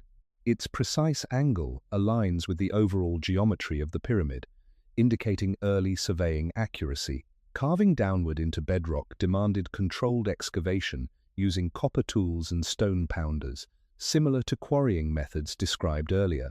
Above ground level, the ascending passage and grand gallery required careful sequencing. These corridors were built within the growing body of the pyramid. As outer layers of stone were stacked, interior spaces had to be preserved by leaving voids and installing structural supports. The grand gallery, in particular, is a remarkable example of corbelled construction. Its walls step inward gradually as they rise, narrowing toward the ceiling. This technique distributes weight away from the open space below, preventing collapse under the mass of overlying stone. Corbelling was not unique to the Great Pyramid, but its scale here demonstrates advanced understanding of load management. The king's chamber contains large granite beams forming the ceiling, with additional relieving chambers stacked above it. These granite blocks, transported from Aswan, weigh many tons each. Their placement required precise coordination between lifting systems and internal alignment. The relieving chambers above the king's chamber were designed to divert the immense weight of the pyramid away from the chamber ceiling. By stacking flat granite slabs and creating small void spaces between them, the builders reduced the risk of crushing pressure. The concept is structural rather than decorative. It reflects awareness of compressive forces and the need to channel them safely. Importantly, the internal layout shows signs of adaptation during construction.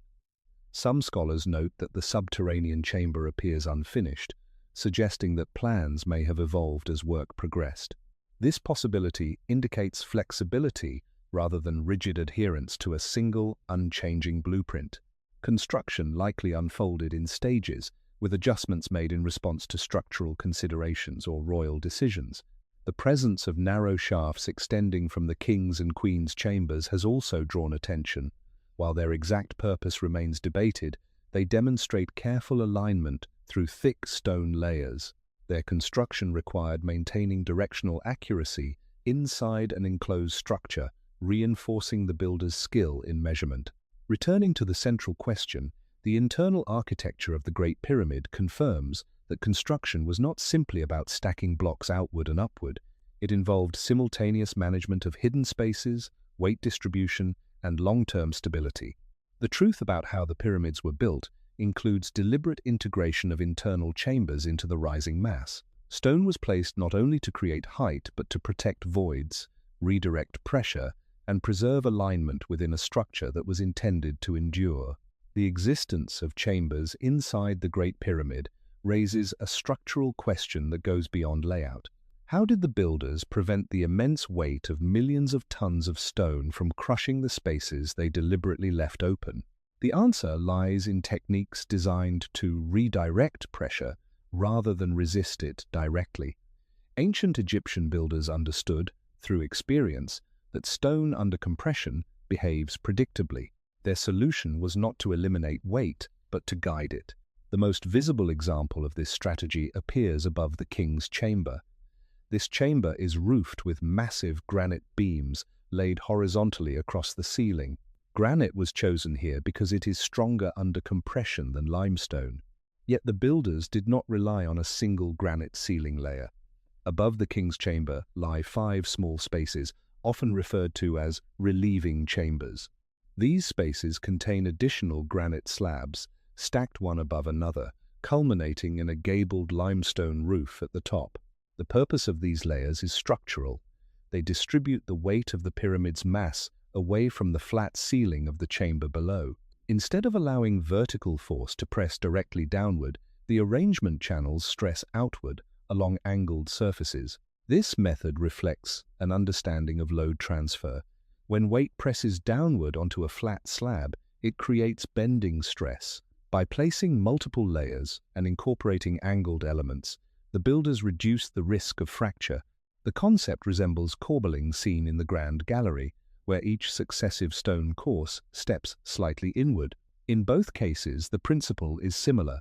Shift compressive forces gradually toward thicker supporting walls. These techniques are visible in the stone itself. They are not theoretical reconstructions but physical realities inside the monument. The Grand Gallery offers another example of internal engineering.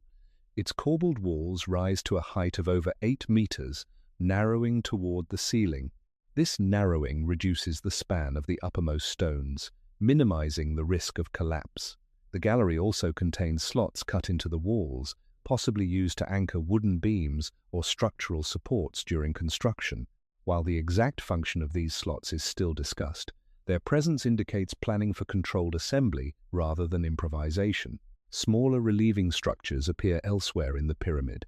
Above certain passageways, blocks are arranged in triangular formations. These are sometimes called relieving triangles, designed to deflect weight away from openings.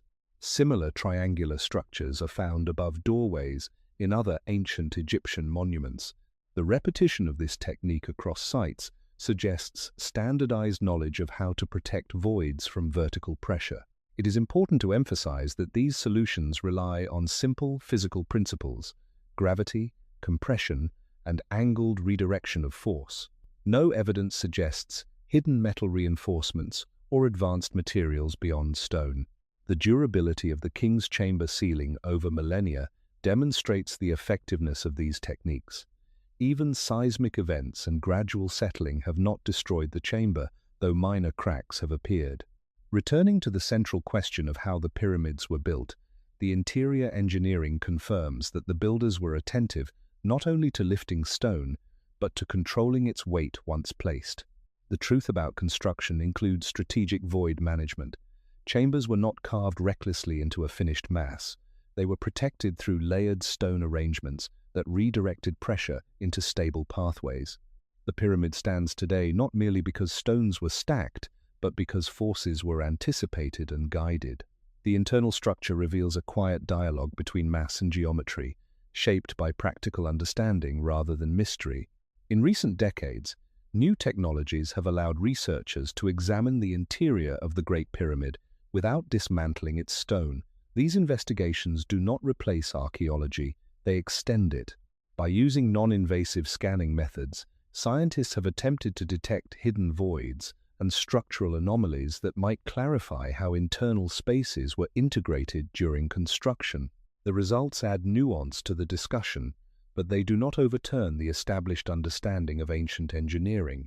One of the most widely discussed projects is the use of muon tomography, a technique that measures the passage of cosmic ray particles through solid material. Muons, produced naturally in Earth's atmosphere, can penetrate stone. By placing detectors inside the pyramid, researchers can track variations in particle density to identify empty spaces. In 2017, the Scan Pyramids project announced the detection of a previously unknown void above the Grand Gallery.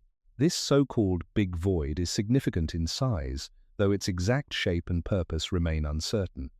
Importantly, the discovery does not imply hidden technology or secret chambers filled with artifacts. It simply reveals that the internal structure is more complex than previously mapped. The presence of such voids is not inherently mysterious. Large stone monuments often contain relieving spaces or structural gaps designed to manage weight. It is possible that the detected void functions as part of a load distribution system similar to the relieving chambers above the king's chamber. Alternatively, it may reflect an architectural adjustment made during construction. At present, no direct access to the void exists, and researchers continue to analyze data cautiously. The interpretation remains open but grounded in structural reasoning rather than speculation. Other scanning methods, including ground-penetrating radar and microgravimetry, have been used to examine different sections of the pyramid. These techniques measure density variations and subsurface features, helping researchers refine maps of internal passages. None of these studies have produced evidence contradicting the known construction sequence. Instead, they reinforce the view that the pyramid was built through staged layering, with internal corridors carefully preserved as outer courses rose around them. The ability to examine the monument non-invasively also highlights the durability of its design. The internal chambers, passages, and weight relief systems have remained intact long enough to permit meaningful measurement thousands of years later. Minor cracks and structural settling are visible, but catastrophic failure has not occurred. This longevity suggests that the builders' strategies for managing compression and stress were effective within the material limits of limestone and granite. Returning to the central question of how the pyramids were built, modern scanning technologies do not replace ancient methods, they illuminate them. The new void detected above the Grand Gallery does not demand a revision toward hidden machinery or lost science.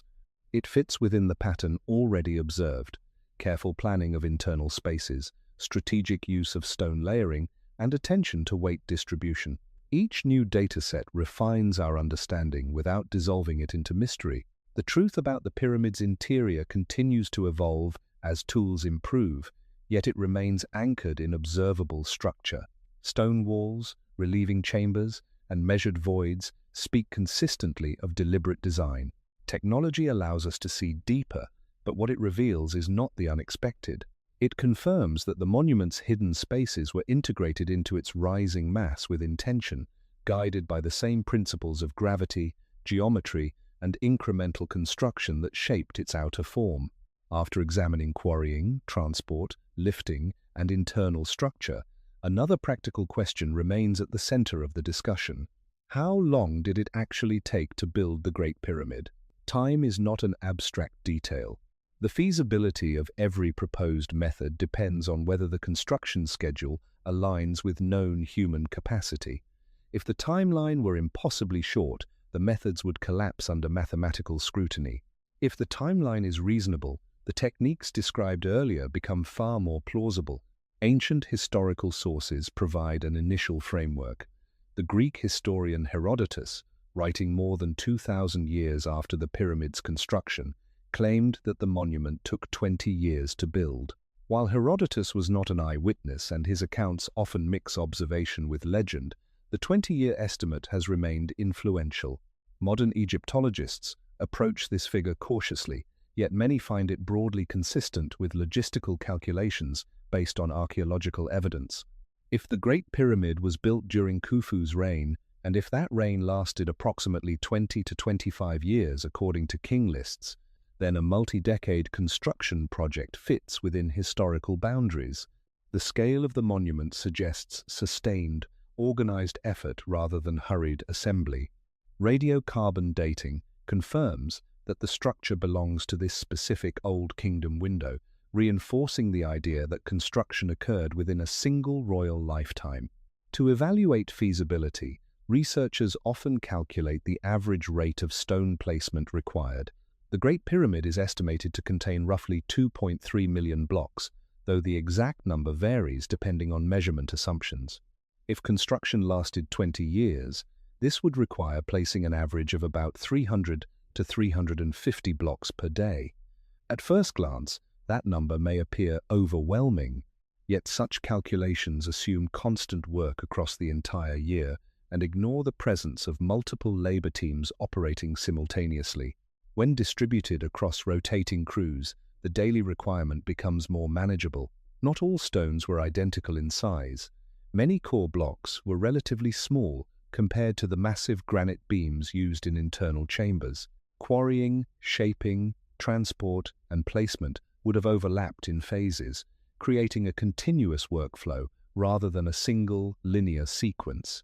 With thousands of workers active at different stages, some cutting stone, others hauling, others positioning, the cumulative output could reach required targets without demanding impossible speed from any individual group. The presence of organized worker settlements at Giza supports the idea of sustained, long-term labor. This was not a seasonal burst of effort completed in a few years. It was a coordinated national project extending across much of Khufu's reign. Agricultural cycles may have influenced workforce rotation, but the core administrative and skilled labor presence likely remained stable throughout the project's duration. Returning to the central question of how the pyramids were built, the timeline matters because it frames all other explanations.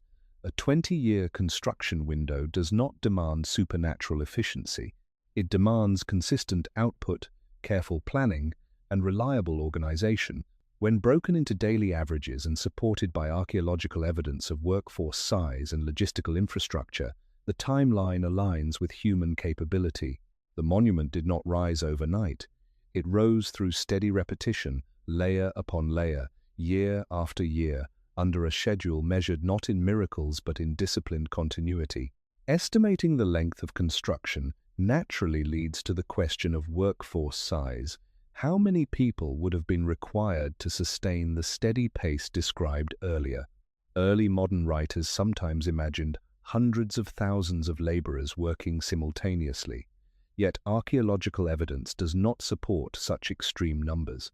Instead, current research points toward a structured workforce composed of a permanent, skilled core supported by rotating labor teams. Excavations at the workers' settlement near Giza provide physical constraints on population size. The barracks-style galleries, storage facilities, bakeries, and waste deposits indicate the capacity to house and feed several thousand individuals at one time. Zooarchaeological studies of animal bone remains suggest large but manageable daily slaughter rates, consistent with feeding perhaps 10 to 20,000 workers during peak activity. These figures remain estimates, yet they align more closely with logistical realism than earlier claims of vast enslaved masses. Workforce organization likely followed a tiered structure. At the top were overseers, scribes, architects, and master craftsmen who remained at the site throughout most of the construction period. These individuals managed measurement, planning, and supervision. Beneath them were specialized crews, quarry teams extracting limestone and granite, transport crews handling sledges and river barges, and placement teams responsible for positioning blocks along ramps. Such specialization increases efficiency. Workers repeating the same task refine technique over time, reducing error and fatigue. Seasonal labor probably supplemented this core group. During the annual Nile inundation, when agricultural fields were submerged, farmers may have been available for state projects. This system of corvée labor would allow the state to draw manpower without permanently removing individuals from their villages. Rotating crews could serve for defined periods, contributing to quarrying or hauling before returning to agricultural life once floodwaters receded. This cyclical pattern matches the agricultural rhythms documented in ancient Egypt. Mathematical modeling supports the feasibility of this arrangement. If approximately 20,000 workers were engaged during peak construction phases, and if tasks were divided efficiently, the average requirement of placing a few hundred blocks per day becomes manageable. Not all workers were hauling heavy stones simultaneously. Many were preparing tools, shaping blocks, cooking food, maintaining ramps, or recording supplies. A large construction project functions as an ecosystem of interdependent roles. Importantly, evidence does not suggest chaotic crowds. The organization of the workers' settlement, the presence of crew names inscribed within the pyramid, and the administrative papyri describing transport deliveries all indicate structured management. Teams likely operated under identifiable group names, fostering coordination and accountability. Such organization reduces downtime and confusion, factors critical for sustaining progress across years. Returning to the central question of how the pyramids were built, workforce scale must align with observed infrastructure. The settlement remains, food supply traces, and administrative records collectively point toward thousands, not hundreds of thousands, working in coordinated shifts. The truth lies in proportionality.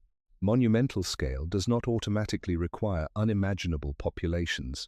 With layered organization, specialization, and seasonal reinforcement, the manpower necessary to raise the Great Pyramid falls within credible historical bounds.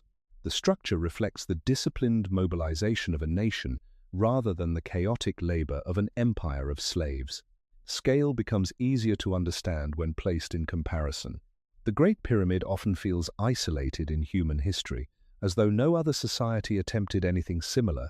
Yet monumental construction was not unique to Egypt, even if the pyramid's size remains exceptional. Looking at other large-scale ancient projects helps frame what was physically and organizationally possible in pre-industrial societies. Earlier in Egypt itself, Pharaoh Sneferu, Khufu's predecessor, built at least 3 major pyramids, including the Bent Pyramid and the Red Pyramid at Dashur. The Red Pyramid, in particular, approaches the Great Pyramid in size, though it is somewhat smaller. Its successful completion demonstrates that Egyptian builders had already mastered large-scale pyramid construction before Khufu's reign. The Great Pyramid was not an isolated experiment, it was an expansion of established practice. The accumulated experience from Sneferu's projects likely informed improvements in planning, ramp management, and stone placement techniques. Beyond Egypt, other ancient civilizations achieved large construction feats using organized labor and simple tools. In Mesopotamia, ziggurats rose in stepped forms, built primarily of mud brick, but requiring careful staging and alignment. In later centuries, massive stone temples were erected in the Mediterranean world, using cranes and pulley systems, yet even before such devices, inclined planes and manpower dominated heavy lifting. The Inca in South America, without iron tools or wheeled transport for heavy loads, moved and fitted large stone blocks into precise masonry. While separated by geography and time, these examples reinforce a consistent principle: coordinated labor, environmental adaptation, and incremental technique can produce enduring monumental structures without advanced machinery. Comparisons also help address assumptions about impossibility. The Great Pyramid's estimated construction period of about 20 years, when viewed against the size of Sneferu's earlier pyramids and later Egyptian temples, appears ambitious but not implausible. Each generation refined logistical capacity. Administrative systems grew more sophisticated. Surveying methods improved through repetition. The pyramid at Giza represents a peak within a continuum rather than an anomaly detached from its cultural context. It is equally important to recognize what makes the Great Pyramid distinctive. Its volume exceeds that of most comparable ancient monuments. Its orientation and leveling precision remain particularly striking. Yet distinctiveness does not imply mystery. It reflects concentration of resources and political will during a specific historical moment. Khufu's reign appears to have directed exceptional national energy toward this single project, perhaps more intensely than many rulers before or after him. Returning to the central question of how the pyramids were built, comparison reveals proportionality. When monumental construction elsewhere is examined, the methods, ramps, sledges, coordinated manpower, careful measurement remain consistent across cultures. The Great Pyramid stands at the upper boundary of what such methods can achieve, but it does not exceed those boundaries. Its scale magnifies known techniques rather than introducing unknown ones. The truth about its construction becomes clearer when placed within this broader human pattern. Civilizations without modern machines repeatedly shaped stone into lasting monuments. The pyramid at Giza is extraordinary, yet it remains rooted in universal principles of engineering and organization. Its uniqueness lies in refinement and concentration, not in departure from the material realities shared by other ancient builders. As the scale and precision of the Great Pyramid became widely known in the modern world, alternative explanations began to circulate. Among the most persistent is the claim that the pyramid could not have been built by ancient Egyptians alone, and that some form of external intervention, often described as extraterrestrial, must have been involved. To address the central question of how the pyramids were built, it is necessary to examine this claim carefully, not dismissively, but by comparing it against available evidence. The argument for alien involvement typically rests on perceived impossibility. The pyramid's size, weight of stones, and alignment are presented as beyond the capabilities of Bronze Age tools. However, as earlier sections have shown, each of these elements can be explained through documented techniques: quarrying with copper and stone tools, transport by sledges and river barges, lifting via ramps, and alignment through astronomical observation. None of these processes require technology absent from the Old Kingdom archaeological record. A critical point in evaluating extraordinary claims is material evidence. Archaeology relies on physical traces, tools, inscriptions, settlements, and geological matches. At Giza, we find quarry marks bearing crew names, workers' villages with food remains, copper tool fragments, and administrative papyri describing stone transport. These artifacts tie the construction directly to known Egyptian systems. In contrast, no artifact, inscription, or structural component suggests the presence of advanced machinery or non-human intervention. No unfamiliar alloys, mechanical devices, or anomalous materials have been recovered from controlled excavations. The alien hypothesis also overlooks continuity. The Great Pyramid did not emerge suddenly from a technological vacuum. Earlier pyramids at Saqqara and Dashur demonstrate gradual architectural development. Techniques improved incrementally. The bent pyramid shows adjustments in slope mid-construction, revealing experimentation and learning. This evolutionary pattern is inconsistent with sudden introduction of advanced external knowledge. Instead, it reflects a culture refining its own methods over time. Another factor worth considering is the historical origin of extraterrestrial explanations. Many such ideas gained popularity in the 20th century, during an era fascinated by space exploration and advanced technology.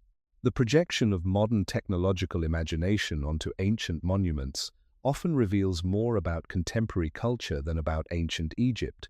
When confronted with impressive achievements from distant civilizations, it can be tempting to attribute them to something beyond human capacity. Yet the archaeological record consistently demonstrates that ancient societies possessed skills shaped by necessity, repetition, and organization. Returning to the central question, The truth about how the pyramids were built must align with physical evidence.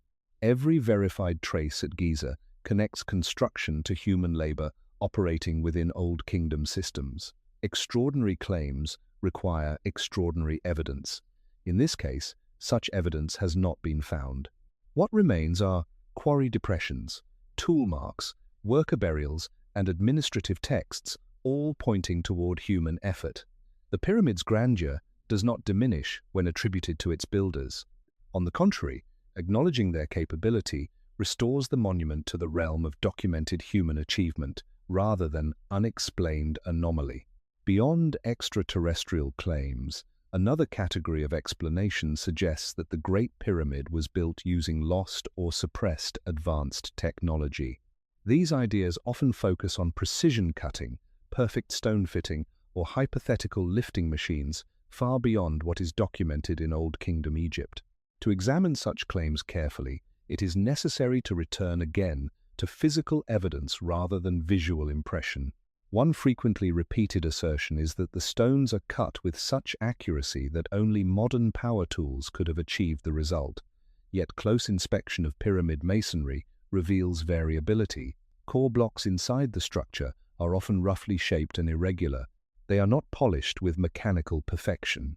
The finely dressed casing stones, which once formed the smooth outer surface, do show tight joints, but tool marks consistent with copper chisels and abrasive sand remain visible on surviving examples. Experimental archaeology has demonstrated that copper tools, when used repeatedly with sharpening and sand abrasion, can produce smooth limestone surfaces. The process is labor-intensive, but it is not technologically impossible within the Old Kingdom toolkit. Granite work inside the king's chamber has also attracted speculation. Because granite is harder than limestone, some argue that unknown cutting devices must have been used. However, the Aswan quarries preserve unfinished granite blocks, showing pounding marks from dolerite stones. These marks correspond to surfaces inside the pyramid. Laboratory analysis confirms that dolerite, being harder than granite, can fracture and shape it through repeated impact. The technique is slow, but archaeological remains demonstrate that it was employed. No fragments of high-speed cutting machinery or advanced alloys have been discovered in controlled excavations. Another argument centers on lifting mechanisms. Some propose complex counterweight elevators or concealed mechanical devices. Yet no archaeological trace, no pulley assemblies, no iron gears, no reinforced shafts has been found within Old Kingdom layers at Giza. The internal passages do not show wear patterns consistent with repeated vertical lifting machinery. Instead, structural features such as ramps, corbelled galleries, and relieving chambers align with gravity-based solutions. When ancient Egyptians needed to lift heavy loads in later periods, they used levers, ramps, and manpower. These methods leave minimal durable components, which explains the absence of surviving mechanical parts. Claims of secret chambers filled with advanced tools are also common. Modern scanning projects have identified voids, but none have revealed hidden machines or exotic materials. The void above the Grand Gallery, detected through muon tomography, for example, has not produced evidence of technological devices. Its interpretation remains within architectural possibilities. It is also important to consider methodological standards. Archaeology relies on stratigraphy, context, and reproducible findings. When advanced technology claims are tested against excavation records, peer-reviewed studies, and material analysis, they lack supporting data. The Great Pyramid has been studied intensively for more than 2 centuries. Thousands of artifacts have been catalogued. If advanced machinery had played a role, physical traces would likely have appeared within this extensive record. Returning to the central question of how the pyramids were built, the absence of evidence for advanced technology is not an argument from ignorance, it is a conclusion drawn from sustained investigation. Every documented tool, quarry mark, and construction trace aligns with techniques available to Old Kingdom Egyptians. The monument's precision reflects disciplined application of simple principles rather than hidden devices. The truth rests in cumulative material proof, not in the appeal of technological mystery. If the archaeological evidence consistently supports human engineering within Old Kingdom capabilities, a final question remains. Why do alternative explanations persist so strongly? Why does the idea of hidden technology or non-human intervention continue to attract attention even when material evidence points elsewhere? Understanding this pattern helps clarify the difference between mystery and misunderstanding. One factor is scale perception. Human intuition struggles with very large numbers. When people hear that the Great Pyramid contains more than 2 million stone blocks, each weighing several tons, the mind tends to compress that information into a single overwhelming image. The gradual, year-by-year accumulation of labor becomes invisible. Instead, the monument appears as an instantaneous impossibility. Yet construction did not occur in a single moment. It unfolded over decades, with thousands of individuals performing repeatable tasks daily. When scale is distributed across time and workforce, the appearance of impossibility diminishes. Another factor is distance from manual labor. In the modern world, heavy lifting is associated with machines, cranes, hydraulic systems, and powered tools. Because contemporary construction relies on engines and steel, it becomes difficult to imagine large projects achieved without them. This mental substitution can lead to the assumption that similar machines must have existed in the past. The absence of visible mechanical remains then fuels speculation about lost technologies. However, ancient societies relied on time, coordination, and human endurance in ways that industrial cultures no longer do. Their solutions were slower, but not less effective within their context. Cultural bias also plays a role. Throughout history, impressive monuments built outside of Europe were sometimes attributed to outside intervention, whether mythical or extraterrestrial. Such interpretations often underestimated the capabilities of the societies that created them. In the case of the Great Pyramid, the idea that ancient Egyptians could not have achieved such precision can unintentionally reflect modern assumptions about technological hierarchy rather than archaeological reality. Recognizing this bias encourages a more balanced evaluation grounded in evidence rather than expectation. Media amplification contributes as well. Dramatic explanations attract attention. Claims of hidden machines or alien architects generate curiosity and debate. Measured discussions of quarry marks, sediment cores, and friction coefficients are less sensational. Yet sustained scholarship continues to refine understanding through careful excavation and analysis. The steady accumulation of data rarely produces headlines, but it produces knowledge. Returning to the central question of how the pyramids were built, separating evidence from narrative is essential. The persistence of alternative explanations does not weaken the archaeological case. It highlights the psychological appeal of mystery. The Great Pyramid feels extraordinary, and extraordinary feelings invite extraordinary stories. However, when examined layer by layer, quarrying, transport, ramps, alignment, internal engineering, the monument aligns with human capacity supported by organized state systems. The truth does not erase wonder, it reframes it. The pyramid remains impressive not because it defies human ability, but because it demonstrates what sustained human organization, observation, and patience can achieve. Understanding why myths endure helps preserve focus on the material record. The stones themselves continue to speak more consistently than the stories built around them. After examining quarry sites, transport routes, ramp theories, workforce organization, internal engineering, and the persistence of modern myths, we arrive at a point where the fragments of evidence begin to settle into a clearer outline. The question is no longer framed by impossibility. It becomes a matter of confidence. What can we say, with strong support, about how the pyramids were built? First, we can state with confidence that the Great Pyramid was constructed during the reign of Khufu in the 4th dynasty of the Old Kingdom, around the mid-3rd millennium BCE. This dating is supported by king lists, inscriptions, radiocarbon samples, and administrative papyri linked to stone transport. The monument does not stand outside its historical context. It belongs to a well-documented period of centralized governance and expanding architectural ambition. Second, we can say that the pyramid was built by an organized Egyptian workforce operating within a state-managed system. The workers' settlement at Giza, food remains, medical evidence from skeletal analysis, and crew inscriptions inside the pyramid all point toward coordinated labor rather than mythic or external intervention.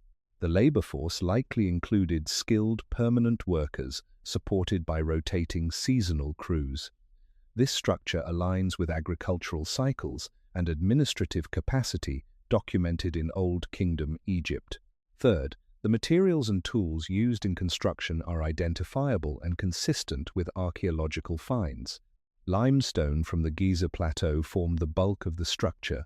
Fine Tura limestone served as casing. Granite from Aswan reinforced key internal chambers. Tool marks correspond to copper chisels, stone pounders, and dolerite hammers. Experimental archaeology confirms that these tools, though simple by modern standards, are sufficient for shaping and preparing the required blocks when applied systematically over time. Fourth, transport methods align with environmental and material evidence. Sledges pulled across dampened sand reduce friction in measurable ways. River transport along Nile branches enabled movement of heavy stone over long distances. Geological sediment studies confirm that waterways once extended closer to the plateau than they do today. Administrative records describe organized deliveries. Each stage, quarry to river, river to harbor, harbor to ramp, forms a coherent logistical chain.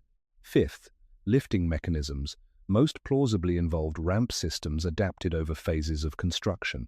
While the exact configuration remains debated, the principle of inclined planes is widely accepted. Smaller ramp remains at other Egyptian sites provide parallels. The absence of surviving ramp structures at Giza reflects the temporary nature of mud brick and rubble, not the absence of ramps themselves. Finally, the precision of alignment and leveling can be explained through astronomical observation, rope-based measurement, plumb lines, and water leveling techniques.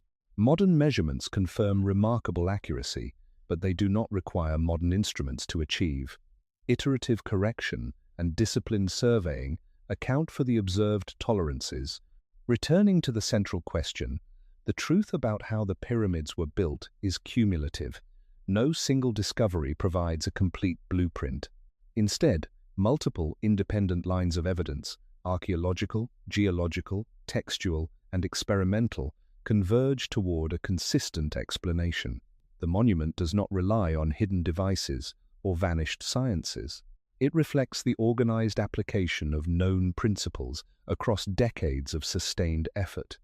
The evidence does not eliminate every unknown, but it defines the boundaries within which plausible answers reside. Even after assembling the strongest available evidence, it would be misleading to claim that every detail of the Great Pyramid's construction is fully resolved. Historical inquiry rarely ends in total closure. Instead, it narrows uncertainty. To remain intellectually honest, it is important to distinguish between what is strongly supported and what remains under discussion. One area of ongoing debate concerns the exact configuration of the ramp system. While inclined planes are widely accepted as the core lifting mechanism, scholars continue to evaluate how these ramps were arranged as the pyramid grew taller. Was there a large external ramp in the early stages followed by smaller segmented ramps? Did a partial spiral path wrap around the structure? Could internal corridors have assisted in final elevation? Archaeological remains do not yet provide a definitive blueprint. Because ramps were likely made of mud brick, rubble, and compacted earth, they would not have survived in the same way as limestone blocks. Erosion, reuse of material, and later construction activity may have erased many traces. As a result, reconstruction relies on engineering logic combined with limited physical evidence. The debate reflects refinement rather than contradiction. Another unresolved question involves the precise sequence of internal design changes. The unfinished subterranean chamber suggests that early plans may have shifted during construction. Scholars continue to analyze whether the intended burial location changed from below ground to the king's chamber higher within the structure. While structural analysis provides clues, the motivations behind such decisions remain partly interpretive. Architectural evolution during construction is plausible, but written explanations from the builders themselves are absent. The purpose of certain internal features also remains open to interpretation. The narrow shafts extending from the king's and queen's chambers have been described variously as ventilation channels, symbolic star alignments, or ritual passages. Astronomical correlations have been proposed, linking shaft angles to specific stars visible during the Old Kingdom. Some alignments appear suggestive, yet the evidence does not conclusively prove intentional stellar targeting. These discussions illustrate the limits of inference when direct textual confirmation is lacking. Modern scanning technologies have introduced additional questions. The void detected above the Grand Gallery has not yet been physically explored. Its function, whether structural, symbolic, or transitional, remains uncertain. Future non-invasive methods or carefully designed probes may clarify its role. For now, it stands as an example of how even extensively studied monuments can still contain unknown internal features. It is also worth acknowledging that workforce size estimates vary within a range rather than converging on a single number. Calculations depend on assumptions about daily block placement, labor efficiency, and ramp slope. While extreme figures have been dismissed, precise counts remain approximate. Historical reconstruction often operates within margins rather than absolutes. Returning to the central question of how the pyramids were built, these unresolved points do not undermine the broader framework supported by evidence. Instead, they mark the edges of current knowledge. The absence of complete documentation from the Old Kingdom ensures that certain operational details will remain partially speculative, yet speculation within defined boundaries differs from unsupported conjecture. The debate continues within a structure shaped by archaeology, engineering principles, and comparative study. What remains uncertain lies not outside human capability, but within the fine details of implementation that time has not fully preserved. When we step back from the individual stones, the ramps, the measurements, and even the debates, the Great Pyramid begins to appear less like a riddle and more like a record. It records what a society, organized with intention, can accomplish over time. It records the alignment between environment and effort, between river cycles and labor cycles, between celestial observation and ground-level measurement. The truth about how the pyramids were built is not a single hidden technique. It is a network of coordinated decisions sustained across decades. The monument teaches something precise about knowledge itself. The builders did not possess modern physics textbooks, yet they understood gravity well enough to respect it. They did not own digital instruments, yet they observed the sky with enough discipline to define direction. They did not command engines, yet they managed friction, slope, and weight with care. Their tools were simple, but their organization was not. Their power did not come from technology beyond their time. It came from continuity repeating workable methods, correcting errors, and sustaining focus across years. What remains unknown, the exact ramp configuration, the purpose of certain internal voids, the fine details of daily scheduling, does not erase what is known. Instead, it reminds us that historical understanding grows gradually, evidence accumulates, interpretations refine. Some questions remain open not because they are supernatural, but because time erodes records. Stone endures more readily than parchment. There is an educational value in this distinction.